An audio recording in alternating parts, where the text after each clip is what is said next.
remain intact.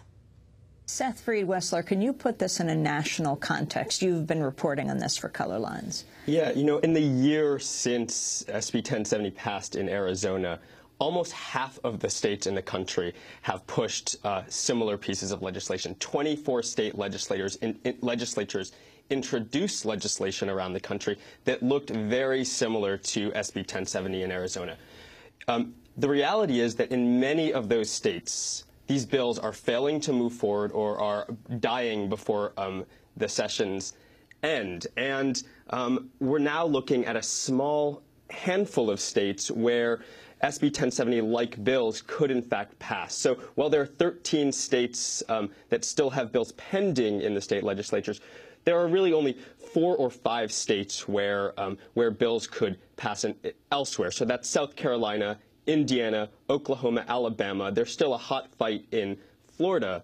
The reality is that in many states, a coalition of civil rights, immigrant rights groups, and also business groups have come together to push back really strongly against these pieces of legislation. In many places, they're dying now. All eyes move to a set of states, a small set of states, where they still have some chance of passing.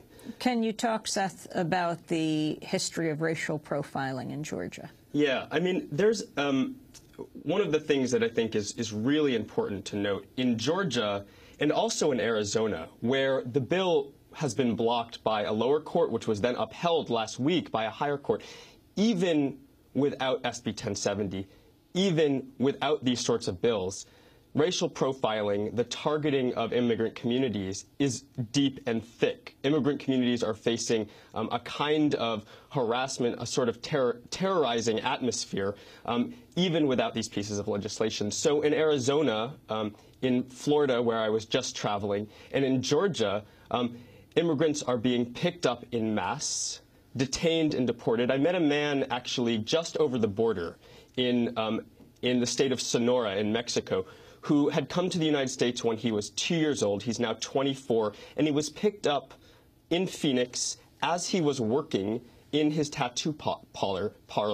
The sheriffs barged into his place of employment, picked him up, and he was deported. He knows nobody in Mexico. I met a woman in Florida who called the police to report domestic violence, and instead of responding to that domestic violence call, she was picked up because she's undocumented.